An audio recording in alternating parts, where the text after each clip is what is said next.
Caitlyn Jenner has received a good amount of criticism over the past year and a half plus for comments having to do with working with Donald Trump on issues having to do with the transgender community when Donald Trump appears to be basically as vigorously opposed to that community as most Republicans actually are.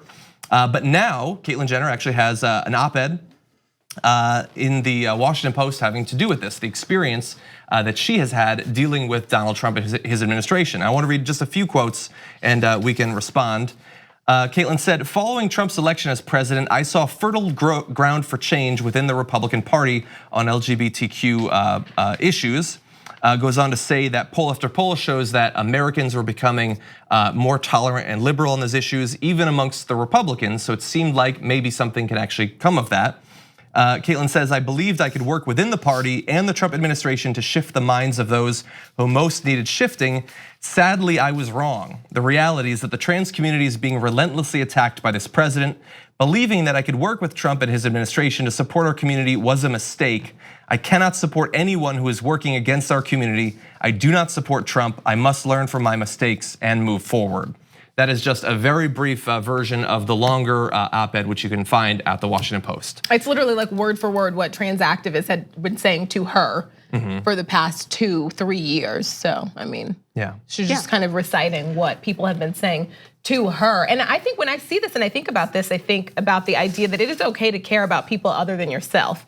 Because people were saying this to her over and over again, and she was defending this, and what it really amounted to was her saying, all that other stuff won't affect me. Even really this, she's like, may not really affect her. And I think that's what a lot of this is that it's okay to ignore the racism, the xenophobia. It's okay to ignore all of this until it hits your front door. Like, do you know what I mean?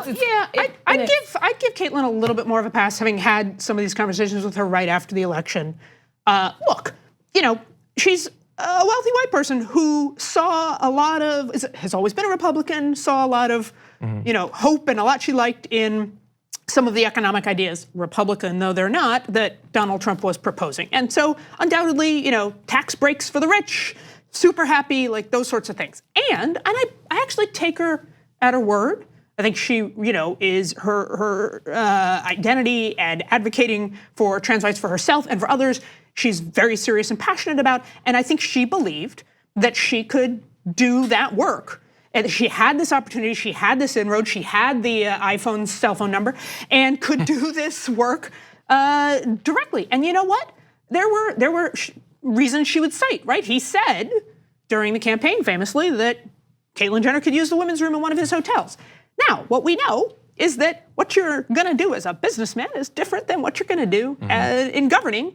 And he has shown over and over and over again a complete, despite how he tried to campaign. I talked to Trump voters who said, but he's not anti-gay. Listen to that thing he said about Caitlyn Jenner in the bathroom, or he's not anti-trans or whatever. And now he's proven he is. And now he's proven he is. And I have to say, my kudos to Caitlyn Jenner, because I think when people make mistakes and are big enough to admit it and apologize, and then they should be celebrated and embraced and forgiven. I don't think we do enough of that in our country, especially in our politics today. And so I thought that was it was a classy move and the right thing to do. I respect that. I have a hard time giving throwing parties for people who do the bottom barrel, just at the very bottom of just what should be the right thing as a human. And I think that because this came to her front door, now it's like, oh wait guys, I'm wrong. There are people right now, and it gives me chills, who don't have their babies, their children. Yeah. And so, and I just think, okay. No, I know. I mean, listen. Job. No one's ever gonna do it. People are gonna do it when we want them to, but I'll be happy. I'm just, it's simply where I'm at, which is I'm not throwing a party for Caitlyn. Yeah. But, look, I think, philosophically, I don't want people who voted for Trump in 2016 to vote for him again in 2020. And what that's gonna require is being able to have conversations with people and change their minds about Trump and open their minds to other candidates. And it's gonna have to involve people changing. And so they may not do it on the timeline I'd like, or the issues I'd like, or the ways I'd like. And I'm not gonna compromise my values in that advocacy. But when people change, I am here for it. Yeah. It's just people always change when it affects them. So when it comes to their front door, of course people change. Just people always change. The problem is that this wasn't going to happen until it came to her front door. Well, that's valid. But let's be clear, there's a lot of things people, oh God, I mean, that should be, well, it should be our American creed. It never exactly has been.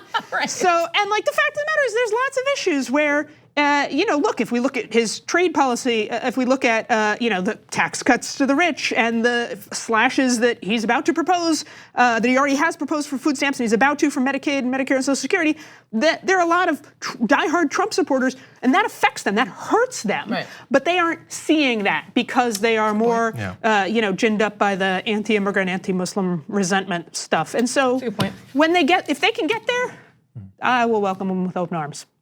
Yeah. I think whether we think 100% that it's a totally honest thing, and from my reading of it, seems pretty genuine. Okay, I think we do have to be willing to accept people. Like if a person pokes their head up just a little bit to say that they oppose Donald Trump, I don't think that the best strategy is to maul them. Correct. Because that leads to more people not doing that, and I would like more people to do that.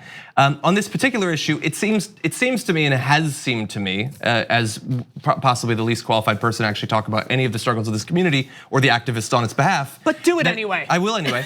As a white man, I'll push through that, don't worry.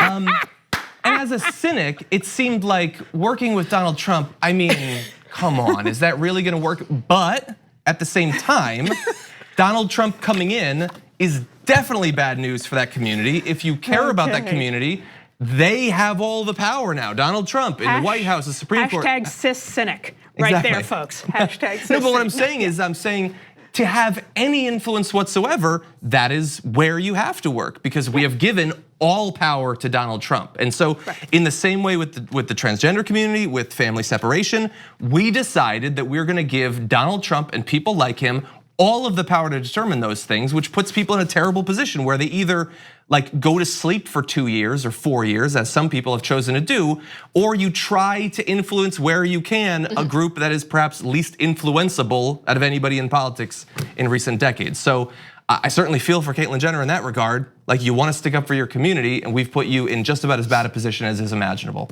2 easy ways to follow the Young Turks. One is hit the subscribe button down below, then you're a TYT subscriber. And second is ring the bell.